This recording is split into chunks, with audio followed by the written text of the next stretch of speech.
விசிக துணை பொதுச் செயலாளர் ஆதவ் அர்ஜுனா கட்சியிலிருந்து 6 மாதத்திற்கு இடைநீக்கம் செய்யப்பட்டது குறித்து அக்கட்சியின் துணை பொதுச் செயலாளர் வன்னியரசு தொலைபேசி வாயிலாக தெரிவித்த தகவலை தற்போது கேட்கலாம்.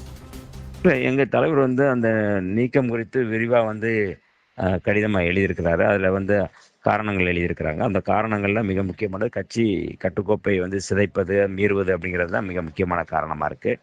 அதனால அந்த அடிப்படையில இந்த நடவடிக்கை எடுக்கப்பட்டிருக்கிறது. சார் மேலும் வேற ஏதாவது நடவடிக்கைகள் எடுப்பதற்காகவோ, இல்ல தொடர்ந்து கட்சியை விட்டு வெளியேற்றத்துக்கு உண்டான ஏதாச்சும் சாத்தியக்கூறு இருக்கா சார்? இல்ல அது அடுத்து அடுத்து தான் அது இப்ப இடைநீக்கம் பண்ணியிருக்கிறாங்க. அடுத்த கட்டமா அவர் என்ன இப்போ என்ன மாதிரியான செயல்பாடுகள் இருக்கும், அந்த செயல்பாடுகளை ஒட்டி தான் அதுக்கான நடவடிக்கை தொடரும்.